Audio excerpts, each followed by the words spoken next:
I'm Joe Cannon, currently editor of the Deseret News, and as with probably everyone else on here, a very long time fan of Sam Weller and of his bookstore. I'm not sure my first memory of Sam. My own father had a bookstore in California, Southern California, and he introduced me to Sam, possibly in the late 50s, but certainly in the early 60s.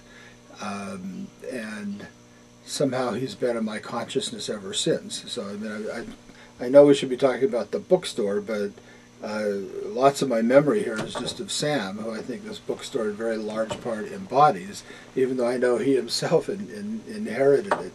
But at least in my memory, Sam Weller was the same as Sam Weller's bookstore. So I just recall many hours of great conversation about books and about just current events with Sam over some long years. I think my wife really it was an unhappy day for her, I think, when I really met Sam, because I think starting at least in the mid 80s I've bought many hundreds of books from Sam, everything from just regular books, current books, to lots of used books, and many special collections that Sam put together at some great effort on his part, mostly historical things. I think at one time he collected the entire extant copies of the Utah Historical Quarterly, which I still have, and many other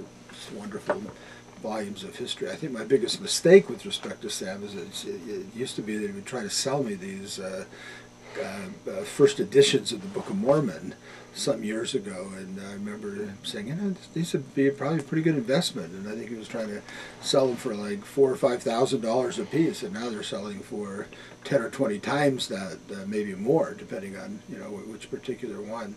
So my mistake in not following Sam, but I think it's just done a great service to the community. It's a wonderful community bookstore. It's as good as any of the other famous ones. This is every bit as good as Powell's or Tattered, whatever it's called, the Tattered Cover in Denver. In its own way, although it's much smaller, it's better than the Strand. At least not better. That's kind of silly, but it's Utah's version of the Strand, except that it's disproportionate to the size of our city to have a bookstore of this quality in terms of not just number of books, but quality of books. So it's a great bookstore. I'm a habitué of bookstores in cities I go to all over the country and all over the world, and always felt very much at home at Sam Weller's.